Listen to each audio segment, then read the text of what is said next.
اللہ الرحمن الرحیم الصلاۃ والسلام علیک یا سیدی یا رسول اللہ وعلی آلک و صحابک یا سیدی یا حبیب اللہ۔ درس ترمذی شریف آپ کی خدمت میں حاضر ہے۔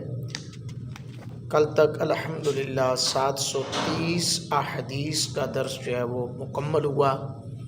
آج حدیث نمبر 731، 732، 733، 734 اور 735 نمبر احادیث تک انشاءاللہ الرحمن آپ کے سامنے پیش کرنے کی سعادت حاصل کروں گا۔ 736 تک، 735 اور 736 یہ احادیث آپ کے سامنے پیش خدمت ہے، سماعت فرمائیں اور دین و دنیا کی بھلائیاں اپنے لیے اکٹھا کریں۔ 731 نمبر حدیث ہے۔ اس زمن میں یہ حدیث پہلے بھی ایک گزر چکی ہے۔ عید کا دن منانا، سیدہ امی عائشہ صدیقہ رضی اللہ تعالیٰ عنہ بیان کرتی ہیں، نبی اکرم صلی اللہ علیہ وآلہ وصحبہ وسلم نے ارشاد فرمایا ہے، عید الفطر اس دن ہوتی ہے جب لوگ عید الفطر کرتے ہیں، اور عید الاضحیٰ اس دن ہوتی ہے جب لوگ قربانی کرتے ہیں۔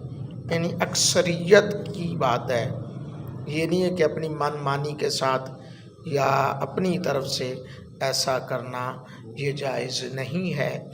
اور حدیث نمبر 732 اعتکاف سے اٹھنا، کیونکہ اعتکاف کے حوالے سے بھی کل بات ہوئی۔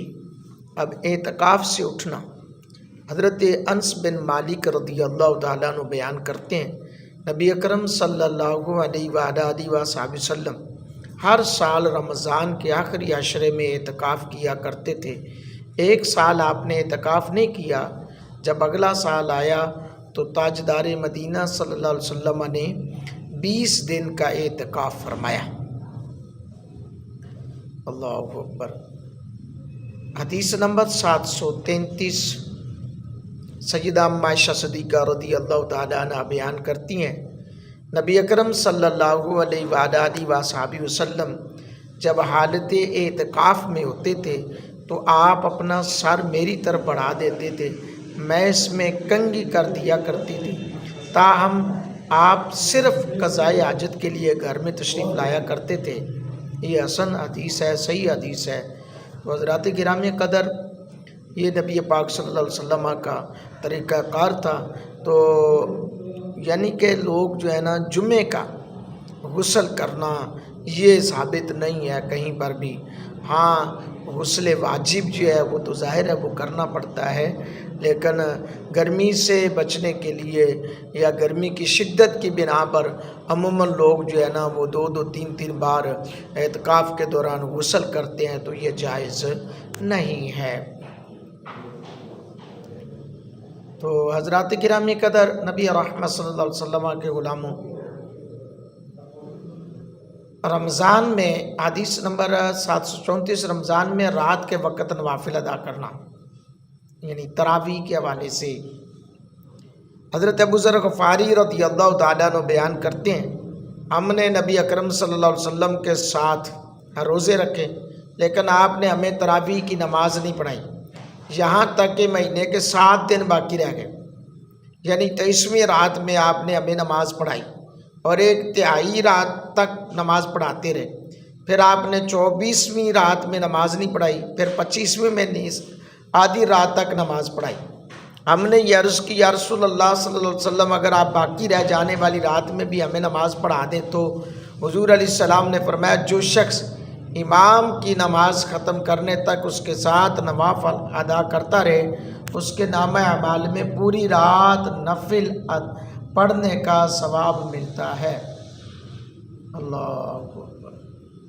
پھر نبی پاک صلی اللہ علیہ وسلم نے ہمیں اگلی رات نماز تراویح نہیں پڑھائی، اور 27ویں رات کو آپ نے ہمیں نماز پڑھائی، اور آپ نے ہمارے ساتھ گھر والوں کو اور خواتین کو بھی بلا لیا، یہاں تک کہ ہمیں یہ اندیشہ ہوا کہ صبح کا وقت ہو جائے گا اور سحری کا ٹائم نہ کہیں نکل جائے۔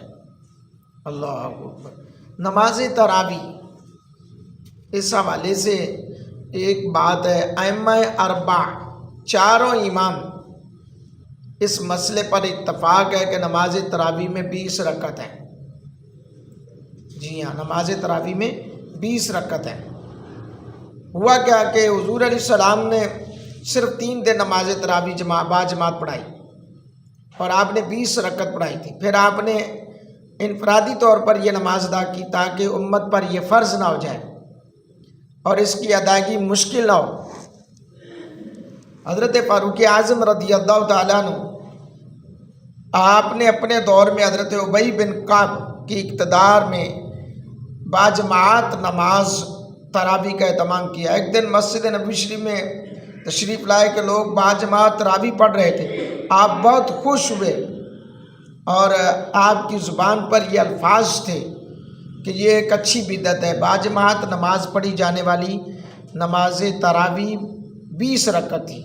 حرمین شریفین میں لوگ نسل در نسل آج تک 20 رکعت نماز تراویح پڑھ رہے ہیں، اور حضرت عبداللہ ابن عباس کا بیان ہے کہ حضور علیہ السلام نے رمضان میں جماعت کے بغیر 20 رکعت نماز تراویح ادا فرمائی ہے، اور حضور فرماتے رہیے۔ امام یہ طبرانی کے اندر یہ بات موجود ہے، مصنف ابن ابی شیبہ کے اندر بھی یہ بات موجود ہے۔ تو حضرات گرامی قدر پھر آج یہ 8 کہاں سے آ گئی، یہ نہیں سمجھ آتی۔ چاروں اماموں کا بھی یہ اتفاق ہے، اور آج بھی سعودی عرب کے اندر 20 کی 20 رکعتیں پڑھی جا رہی ہیں۔ یہ پتہ نہیں کہاں سے یہ 8 تراویح جو ہے نا لوگوں نے گھڑ دی، یہ سمجھ نہیں آتی۔ حدیث نمبر 735 حضرت زید بن خالد جوہنی بیان کرتے ہیں، نبی اکرم صلی اللہ علیہ وآلہ وسلم نے ارشاد فرمایا، جو شخص کسی روزہ دار کو افطاری کروائے تو اسے اس روزہ دار کی مانند اجر ملتا ہے، اور وہ روزہ دار کے اجر میں کوئی کمی نہیں کی جاتی۔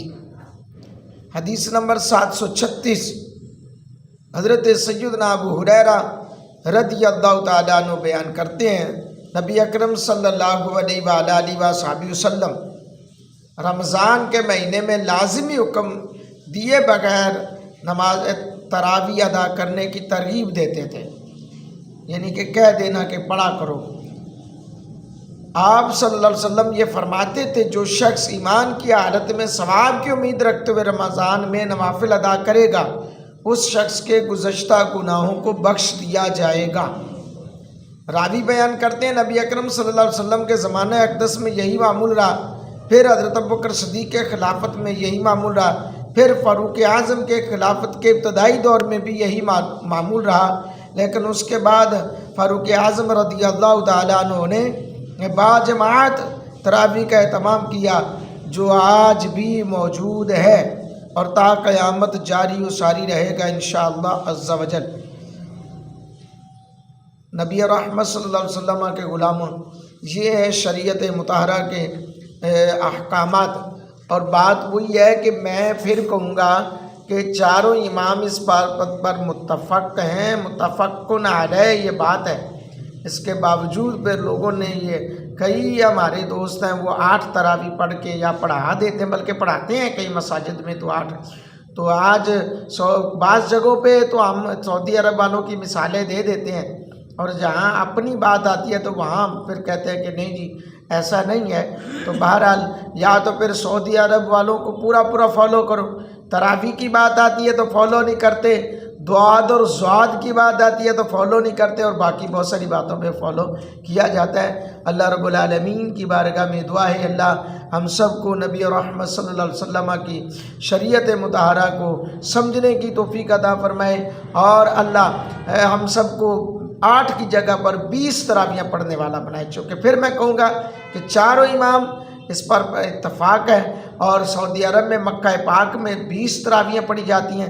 پاکستان کے اہل حدیث اور دیوبند طبقہ ہے، انہوں نے 8 نکال لی ہیں، اور پتہ نہیں کہاں سے نکالی ہیں۔ اللہ تعالیٰ ہمیں صحیح عمل والا بنائے، آمین۔